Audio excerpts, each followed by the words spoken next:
Hi, dear friends. Do young people only need promises? Who will tell the story of 94,000 closed government schools? August 15th, 2026, India marked its 80th Independence Day. Our respected Prime Minister Narendra Modi addressed the nation from the ramparts of the RedFort. Some media outlets hailed it as a speech that offered immense hope to the young. The Prime Minister announced like this: training 1 crore youths in artificial intelligence, free online coaching for competitive exams, support for youth innovation, research, and entrepreneurships, initiatives to disclose sports talents, opportunities in manufacturing, semiconductors, defense, green economy, and startups. Hearing all this, a natural question arises: is there anything wrong with these promises? There is nothing wrong with them at all. The youth need AI, they need jobs, they need skill development, they need innovation, they need competitive exam coaching. But a fundamental question cannot be left unasked. Why did not the Prime Minister speak with the same intensity about the state of the school education system that shapes these very youths? The first thing that I wanted to make you to understand: a country where 94,000 government schools have shut down.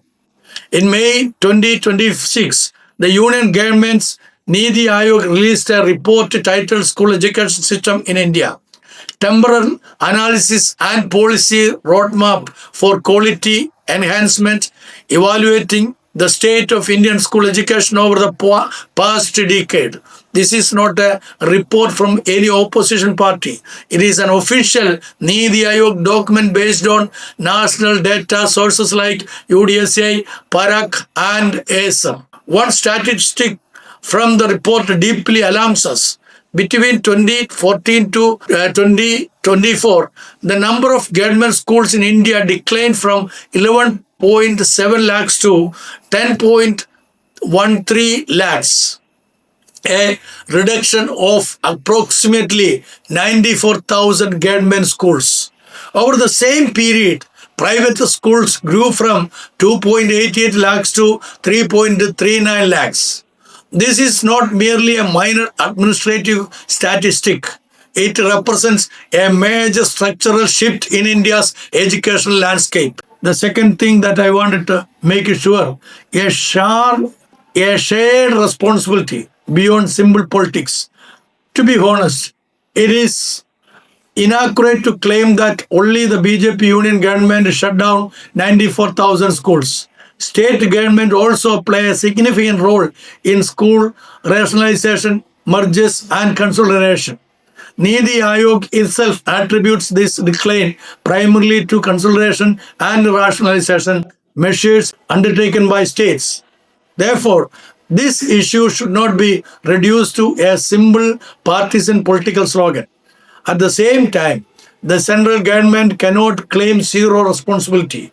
Education is on the concurrent list. The center holds massive influence over the national education policy, the general direction of education, central schemes, funding, standards, national assessments, and school reforms. Thus, when the Prime Minister outlines the grand vision of a developed India by 2047, Vikasit Bharat, a serious self-assessment of the school education that forms the foundation of the developed nation is indispensable. The third thing that I wanted to put the Prime Minister's youth message. Where is the policy paradox?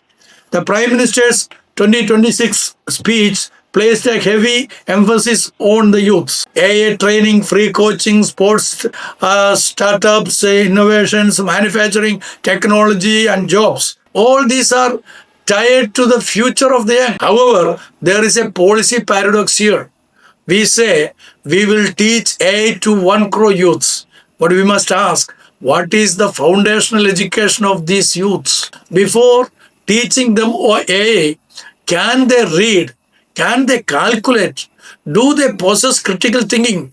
Can they think scientifically? How they learn to treat others with respect? Can they distinguish between the fake news and the truths? Do they have the mental resilience to handle failures?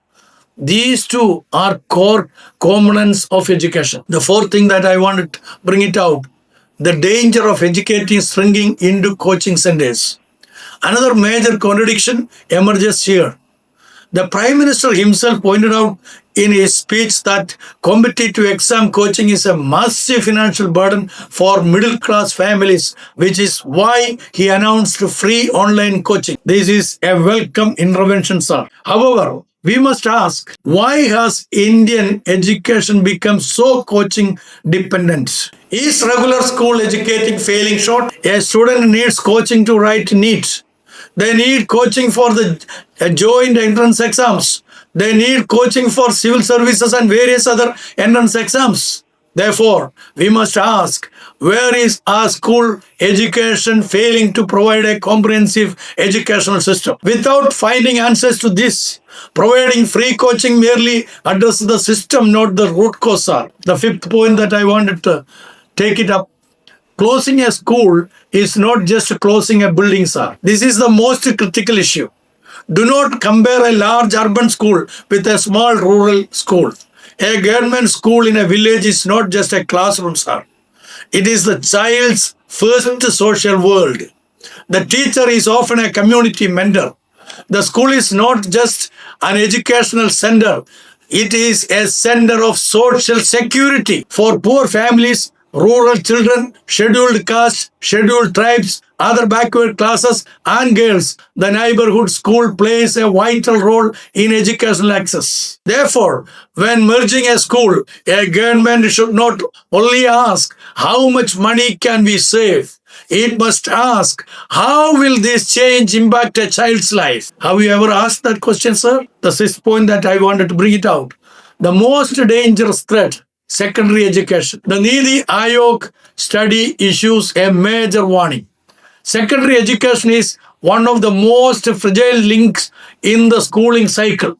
A massive dropout occurs at the stage where children transition from class 8 to class 9. The transition rate from upper primary to secondary dropped from 91.58% in 2014 to 86.6% in 2024. While primary dropout is merely around 0.3%, that's true.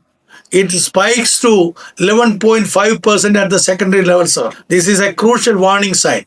A child goes to school until class 5 and up to 6 or 8, but drops out when reaching secondary education comes. From there, child labor, early marriage, informal employment, skill deficit, and social vulnerability all escalate. National Independence Day address spark a much stronger national conversation on this crisis? It did not. The seventh point that I wanted to ponder, the two phases of Vikasit Bharat.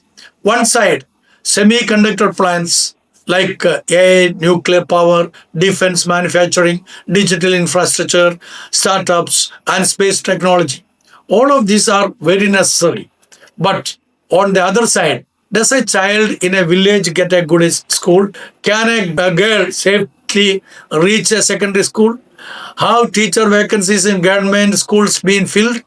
Has every child acquired basic reading and numeracy skills? Are the character and values of our children growing? These two are parts of Vikasit Bharat. The eighth one, the greatest fear, the moral decline of education.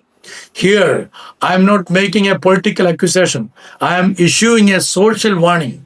Today, the meaning of education often shrinks to marks, ranks, degrees, jobs, and salaries. Yet education must reach up to us to speak the truth, respect others, protect the vulnerable, tolerate differing opinions, stand against injustice, love the country, and see human beings as a human beings. This is value-based education. AI can provide intelligence, sir, but education gives wisdom. The next one, I wanted to bring it out, asking critical questions at the Prime Minister's speech. The Prime Minister told the youth to dream big. That is fine, sir. But the question is, where is the foundational education of the children dreaming those dreams? AI training for 1 crore youth is good, but Why don't we see the same political passion for ensuring quality primary education for 1 crore children? Free coaching is good, but why is our school system unable to meet the basic demands of a competitive exams? Startups are good, sir, but does a child in a small village have the educational opportunity to dream of entrepreneurship? Sports talents hunts are good, but if a village school has no playground, where will that talent grow, sir? AI is good, but how do we bridge the digital divide before diving into AI? The 10th point that I wanted to bring it out, the ultimate criticism of the BJP government. The most potent criticism against the BJP is not the simple phrase, the BJP closed schools. A far deeper criticism is, if you wish to make India a developed nation by 2047, is the quality of education received by every Indian child placed at the center of your development? School consolidation can be a policy tool. Merging low enrollment schools can sometimes be administratively justified.